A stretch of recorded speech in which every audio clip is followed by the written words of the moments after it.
Groet jou vandag hier so uit New South Wales op die Central Coast.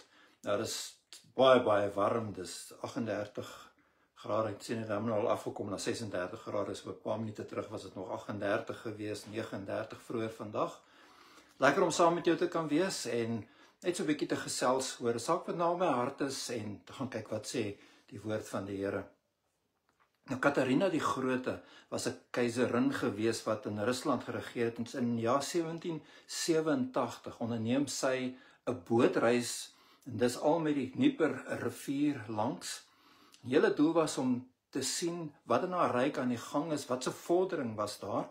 Nou, die reis is gereël deur iemand wat sy vertrou, en dis een van haar vertroude staatsmanne. Die storie gaan dat sy ook in 'n stadium verhouding met hom gehad het. En dis Grigory Alexandrovich. Nou, dis een van daai tongknopers as jy die naam wil uitspreek. In Afrikaans hulle mense seker praat dan van Potjomkin. En ek dink ek gaan 'n paar keer as ek nou praat moet teruggaan na my notas hierso. As mense dit net so gaan uitspreek, dan is dit Potjomkin. Dis die persoon wat dit alles gereël het, en hy het sy bes gedoen om vir Katharina te beïndruk. Alles moet perfek wees. Nou gaan die storie so. Dis nie heeltemal seker hoe akkuraat hierdie storie is, want daar's nou twee kante. Party mense sal sê nee, dit was nie so gewees nie. Ander sê weer dit was so. Hy het oral langs die rivier het hy papierdorpe opgerig. Met ander woorde, dit was net 'n fasaad gewees. En soos Katharina dan nou met die rivier sou afvaar, dan sou sy hierdie dorpe sien wat hy nou aangelê het, en hierdie Grigory was nou verantwoordelik daarvoor gewees, en hy wou graag wys hoe goed sy administrasie was. Nou, wat ons wel weer die waarheid is, elke dorpie waar langs hulle sou vaar is skoongemaak, het moes nou absoluut die beste gelyk het. En dan het hy boere laat kom van orals, en weet hulle moes daar staan en vir haar waai, en dit moes gelyk het. Sjoe, hier's so baie mense wat nou in hierdie omgewing, hierdie dorpies langs die rivier woon, en hulle het fees gevier en allerlei seremonies gehou, alles om haar te beïndruk. Dit is baie duidelik, hy wou vir haar beïndruk. Uiteindelik het daar in die Engelse, in die Europese volksmond 'n term ontstaan, en dit is hierdie Potjomkin dorp. Na aanleiding van dit wat nou gebeur het, en dis 'n uitdrukking wat gebruik is vir wanneer jy 'n bedrieglike vertoon voorhou om die werklikheid te verbloem. So wat mense sien is nie wat werklik is nie. Vraag vir my, en dit wil ek met jou deel, is, en ek vra dit eers vir myself, en dan vra ek dit vir jou, is my navolging van Jesus Christus opreg? Kom dit hier uit 'n opregte hart? Is dit regtig so, of is dit 'n papierdun vertoon vir ander mense? Doen ek dit omdat ek dit bedoel, omdat ek dit vir die Here bedoel, of doen ek dit maar net om mooi te lyk, om goed te lyk? Dis as mens nou mooi gaan dink oor 'n vraag wat diep sny, en dit vra, hoekom doen ek wat ek doen? En dit gaan nie net oor geestelike dinge nie, dit gaan oor hoe 'n mens leef. En hoe ek dit sien, is eintlik kom dit neer op hierdie een ding, en dit is wat jy glo oor Jesus Christus gaan bepaal hoe opreg jy is, hoe dun daardie fasade is, of hoe opreg dit die uit jou hart uitkom. Wat jy glo oor Jesus Christus maak die verskil. Ek dink hoekom ek so baie hieraan dink, is oral waar ons ry hier in ons buurt, weer dis Kersfees. Jy nou met mense praat by die werk, dis Kersfees. Kyk, in die aand lyk dit, ja, of jy nou, ek noem dit sommer Christmas Village, want weet, daar's huise wat so verlig is, en al die toneeltjies wat uitgebeeld word, mense kom van oral af om na te kom kyk na party van hierdie huise. Maar wat kort is, daar's nie 'n enkele Bybelse verwysing ergens, en daar's nie eens 'n ster nie. Alles gaan oor Kersfees. Dis Kersfeesvaders, dis Kersfees, dis liggies. Maar Jesus is glad nie in die prentjie nie. Nou, by ongelowiges wat nie van beter weet nie, kan ek dit verstaan. Die vraag is, in ons lewens as kinders van die Here, hoe prominent is Jesus Christus? Wat glo ons regtig oor Jesus? Want wat ons glo oor Jesus gaan bepaal hoe ons gaan leef. As ons gaan kyk na wat Paulus vir ons leer in Filippense die 2de hoofstuk, dan sien ons wie Jesus regtig is. So, ek wil dit graag vir ons lees hier. So Filippense 2, gaan lees daar vanaf vers 5 tot en met vers 11 eers, en dis uit die Nuwe Lewende Vertaling. Nou sê hy, julle gesindheid moet soos Jesus Christus sin wees. Nou, daar is soveel net in daai paar woorde opgesluit. Julle gesindheid moet soos Jesus Christus sin wees. Alhoewel hy self God was, dis nou voor sy geboorte hier op aarde, alhoewel hy self God was, het hy nie vasgeklou aan die goddelikheid wat hom toekom nie, want Jesus was volkome God wat kom mens word. Hy het nie opgehou om God te wees nie, maar hy het daardie godheid eenkant toe geskuif om as mens gebore te word. Hy het nie as babietjie daar in die krib al die kennis van die wêreld gehad en geweet ek het hierdie sterrestelsels en hierdie aarde en alles wat hier is geskep.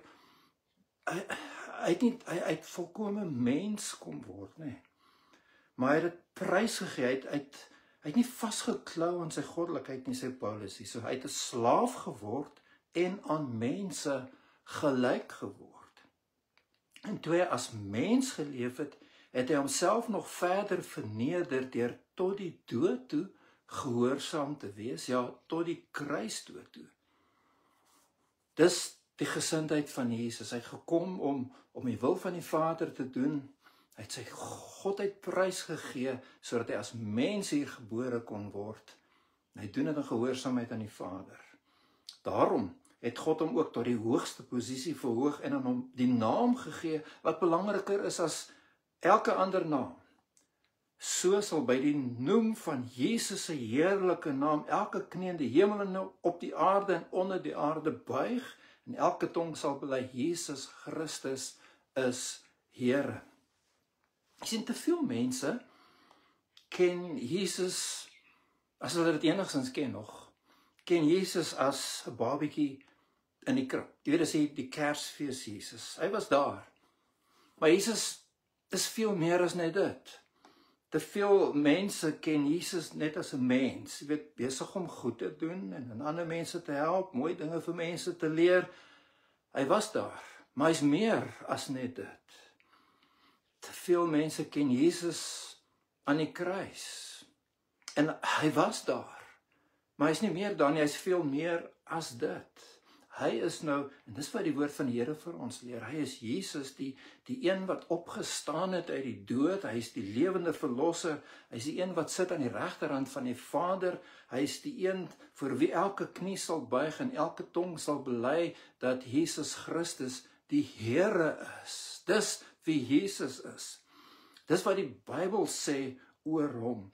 As jy dit glo, as jy glo dat hy werklik die opgestane Here is wat sit aan die regterhand van die Vader en voor hom gaan elke knie buig en elke tong gaan bely dat hy Here is, as jy dit glo, dan kan jy nie anders as om vir hom te leef, dan kan jy nie anders as om in hierdie diepe eerbied voor hom te kom en te verklaar teenoor die Here, ek sal doen wat hy ook al van my vra. En miskien nog belangriker net as, weet ek sal doen wat hy van my vra, maar ek sal wees wat hy wil hê ek moet wees. Ek sal word wat hy wil hê ek moet wees. Here, ek wil my lewe volkome vir u gee.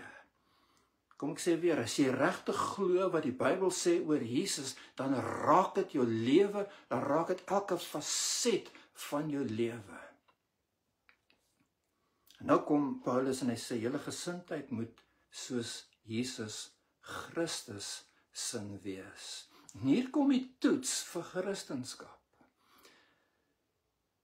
Nie net noodwendig al die dinge wat jy sê jy glo, soos 'n geloofsbelijdenis wat jy kan opsê en al die regte dinge wat jy kan sê nie, maar wat leef hier in jou hart en wat leef jy uit in jou elke dag se lewe? Die gesindheid moet wees die van Jesus Christus. En ongelukkig is dit die een ding wat baie keer ontbreek by mense wat hulle self kinders van die Here en volgelinge van Jesus Christus noem. Jy sien, baie mense wat kerkmense is en sê hulle volg Jesus Christus, leef presies dieselfde soos die ongelowiges, soos die wêreld, en daar's 'n groot verskil in die gesindheid wat 'n mens het as jy 'n kind van Jesus is, as jy 'n kind van God is en jy leef vir Jesus, of jy's ongered en jy leef in die wêreld. Die dinge wat die wêreld hoog aanslaan is anders vir die een wat Jesus Christus volg. Die gesindheid wat ons het teenoor dinge is anders. Christus het homself verneder en hy het kom dien. Dis die gesindheid wat by ons moet wees. Dis nie die gesindheid wat in die wêreld heers nie. Hy was bereid om sy lewe af te lê vir ander mense. Jesus kom leer ons dat dinge minder belangrik is as mense. Dis nie wat die wêreld vir jou leer sommer nie. Hier gaan dit oor jou aardse dinge, oor jou status, oor wat jy by mekaar kom maak, die dinge waarop jy trots is hier op aarde. Dis goed wat jy gaan agterlaat. Miskien nog baie vinniger as wat jy besef. Wat regtig gaan saak maak is wie jy is soos die Here vir jou raak sien. Wat God dink van jou lewe. Dit is baie belangriker om God se goedkeuring op jou lewe te hê as sy goedkeuring en die bewondering van mense. Dis waar dit 'n mens bring, jy weet, dat jy besef, die dinge wat ewigheidswaarde het, dis die dinge wat belangrik is, nie hierdie aardse dinge nie. Gesindheid van Jesus bring 'n mens op 'n plek waar jy kom en sê, Here, hier is ek wil in opregtheid voor U leef, volgens U wil, volgens U woord. En dis wat Paulus dan skryf daar in Filippense 2 vers 12, hy sê, my geliefdes, julle was altyd baie gehoorsaam, toe ek by julle was. Nou dat ek weg is, moet julle nog meer gehoorsaam wees. Vol ontzag en eerbied vir God, hoor die woorde, vol ontzag en eerbied vir God, moet julle voortgaan om aan julle verlossing gestalte te gee. Wat hy eintlik daarso vir ons sê is dit wat ek glo regtig so is, dan pas ek my lewe aan by dit wat die Here van my verwag. Dan leef ek met eerbied en ontzag teenoor Jesus Christus, die Here van my lewe. Nou die ou Afrikaanse vertaling praat van werk julle eie heil uit. Werk julle eie heil uit. Nie werk vir jou heil, werk vir jou redding nie. Redding is absoluut uit genade deur geloof. Al wat jy kan doen om gered te word is om te glo in Jesus Christus. Dis waar genade inkom, absolute onverdiende guns. Maar as jy gered is, dan wys dit in jou lewe, want God verander jou lewe. Paulus sê dit so duidelik, 2 Korintiërs 5 vers 17. Nou sê die Nuwe Lewende Vertaling, daarom iemand wat aan Christus verbind is 'n nuwe skepping. Hoor die woord, 'n nuwe skepping. Die ou dinge is verby, kyk, die nuwe is hier. En ek wil dit waag om te sê, as jou lewe nie verander het nie, dan het God niks in jou hart gedoen nie. As jy nie 'n begeerte het om anders te leef, dan is jy nie gered nie. As jy tevrede is om aan te hou aan jou sondige lewenspatroon, dan het niks verander en al wat gebeur is jy bluf jouself. Maar as jy by die Here uitgekom het, as God jou gered het, as sy Gees in jou woon, dan hier van binne af maak hy vir jou nuut, maak hy dinge anders en dit wys in jou lewe. Dis nie 'n vertoon na buite nie, dis iets wat hier van binne af wys. En nou sê die woord hier so iets pragtigs, want onmiddellik kan 'n mens voel, "Sjoe, maar ek weet nie of ek dit ooit gaan maak nie." Jy gaan dit nie maak nie. Nie op jou eie nie. Maar hy sê in vers 13, dis mos God wat die gewilligheid en die vermoë in julle bewerk om te handel volgens wat hy graag wil hê. Wat God wil hê, sal hy in jou werk. Jy moet hom maar die geleentheid gee om hier van binne af jou die mens te maak wat hy wil hê jy moet wees. Hy maak ons gewillig, hy gee ons die krag om sy wil te doen. En dan kom speel dit uit in ons elke dag se lewe, in ons verhoudings. Hy sê daar vers 14, doen alles sonder kla of teepraat. Weet jy, hierdie verhewe gedagtes en dan bring hy dit af na kla oor dinge en teepraat. Wat net vir ons wys, jou Christendom wys in jou elke dag se lewe, waar jy met mense omgaan, in jou verhoudings, dis waar die egtheid van jou geloof na vore kom. Dis waar dit getoets word, dis die bewys. Hy sê, dan sal julle as onberispelike kinders van God bo verdenking staan. Onberispelike kinders van God bo verdenking. Julle sal skoon lewe in 'n wêreld vol oneerlike en perverse mense. Skyn in hierdie donker wêreld soos helder sterre, deur noukeurig te leef volgens die boodskap wat tot die lewe lei. Jy is geroep om 'n verskil te maak in hierdie wêreld met die krag wat God se Gees vir jou gee, en hier van binne af te doen en te leef as nuwe mens. Ja, dis 'n donker wêreld waarin ons leef, 'n krom en verdraaide geslag, sê Paulus. Maar te midde van mense wat nie God ken nie, moet ons sorg dat ons onberispelik en opreg is voor God. Kinders van God, sê die woord hier, sonder gebruik. Onberispelik, mense moet niks kan inbring teen jou karakter nie. Jy moet bo verdenking staan, en selfs al sou dit gebeur dat mense onwaar dinge oor jou sê, moet jou skoon lewe te dood vee. Mense moet weet wie jy is as kind van God. En opreg beteken wat mense sien is wie jy regtig is, daar's geen voorgee nie. Ek weet nie of jy die musiek van die Amerikaanse punkgroep Green Day ken nie, maar in hulle album Jesus of Suburbia sing hulle 'n klomp goed, en is duidelik dat dit vervleg is met Bybelse verwysings. Dit is duidelik dat die een wat hierdie liedere skryf, hierdie song skryf, iets weet van die Bybel, weet van die evangelie.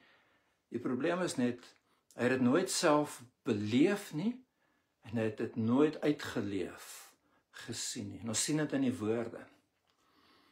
I don't care if you don't, I don't care if you don't, I don't care if you don't care. En dan herhaal hy 4 keer, I don't care if you don't care. I don't care if you don't care, I don't care if you don't care, I don't care if you don't care. Wat sê dit vir my? Diep in sy hart is daar hierdie gevoel dat, nou praat hy oor die Christen. Soos hy dan nou dink die Christen is. Geen nie vir hom om nie.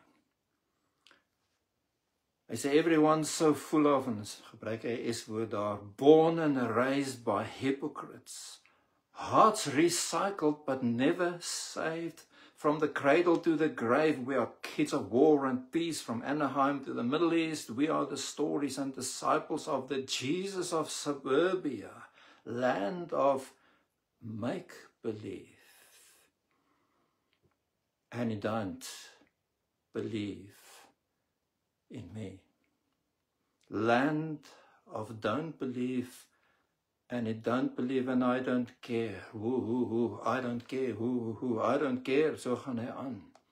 Dan gaan hy aan in die volgende deel, en dan sit so in 'n tipiese, wil nie sê pastoorstyl, dominee-styl, maar dearly beloved, are you listening? Hy sê, I can't remember a word that you were saying. Wat sê die woorde vir my? Hier is iemand wat 'n weerstand het in Jesus, omdat hy 'n weerstand het in die volgelinge van Jesus, en in die skynheiligheid van kerkmense, wat hy voel nie vir hom omgee nie. Die antwoord vir ons is, ons moet die woord van die lewe vashou, ons moet dit glo, ons moet dit uitleef. Kom ek sê dit baie duidelik, as die ongelowige dit nie sien nie, dan is dit nie daar nie. Kan ek dit gou weer sê? As die ongelowige nie ons opregte liefde vir hulle sien, as die ongelowige nie ons mooi lewenswandel sien, dan is dit omdat dit nie daar is nie. Dan sê hy in Filippense 2 vers 16, skyn in hierdie donker wêreld soos helder sterre, deur noukeurig te leef volgens die boodskap wat tot die lewe lei. Dan wanneer Christus terugkom, sal ek tevrede wees dat ek nie verniet gejaag en gesoog het nie. Selfs sal word my lewe soos 'n drankoffer uitgegiet, bo op die offer van julle gelowige diens aan God. As ek daaroor bly, en wil ek saam met julle almal daaroor bly wees, laat my vreugde hieroor ook julle vreugde wees. Wat sê Paulus? Paulus verwoord hierso die begeerte dat sy werk vir die Here nie te vergeefs sou gewees het nie. Maar dat die mense wat hy bedien het, die woord ernstig genoeg sou opneem om dit uit te leef. En ek dink is seker enige prediker wat opreg voor die Here se hartsbegeerte, dat die mense wat sy woord hoor, dit sal uitleef. In opregtheid sal uitleef. As 'n storie wat Henry Ward Beecher vertel het, nou hy was 'n baie gewilde Amerikaanse prediker in die 19de eeu. Hy vertel in een van sy preke hoe hy op die Ohio rivier was tydens 'n vakansie en hy's daar in een van hierdie groot rivierbote. Mense herken hom as hierdie bekende prediker en op 'n Sondagoggend wil hulle hy moet vir hulle preek en hy doen dit. Hy preek oor Romeine 12 vers 10, die ou Afrikaanse vertaling vat mooi saam hoe hy dit gepreek het in Engels. Hy sê die een moet die ander voorgaan in eer betoning. Dis waaroor hy praat. Hy sê die mense se harte is duidelik geroer terwyl hy preek. Sommige mense vee selfs trane af. Dis amper tyd vir middagete, toe hy nou klaar gepreek het. Nou kom ek lees wat sê hy. Then the gong sounds, and every man tears for that dinner door. Every man rushes for the table, pulling and hauling and trying to get the best place opposite the choicest dish. And everybody goes to eating with all his might, and nobody waits on anybody.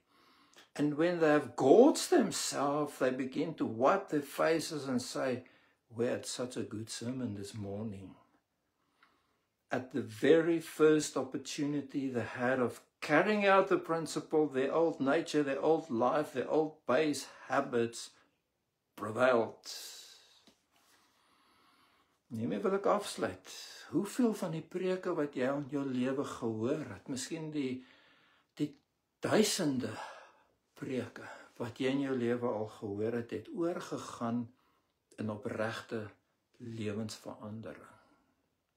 En ek los jou met daardie gedagte. Vader, ek vra dat U vir ons sal help om nie net te hoor nie, maar sal U deur die Gees kom en ons lewe kom verander, dat dit sal wys in ons elke dag se lewe, dat U ons nuut gemaak het. Kom Heilige Gees en kom maak ons van binne af die mense wat U wil hê ons moet wees, en kom help ons om dit uit te leef in elke dag se lewe, en die uitdagings waarmee ons te doen kry, in ons huisgesinne, by die werk, wanneer ek op strate van die winkel is, wanneer ek te doen kry met wie ook al. Mag mense die egtheid van my geloof in U sien en ook leef. Ek bid dit in Jesus se naam. Mag dit waar word, ook in jou lewe. Mag jy baie geseënd wees, 'n mooi week hê. Dankie vir elkeen wat die boodskap share, elke mooi gedagte, elke mooi boodskapie wat jy vir my los. Dit is altyd vir my so mooi om dit te lees. En ja, mag jy baie geseënde Kerstyd ook hê. Ons gesels weer later.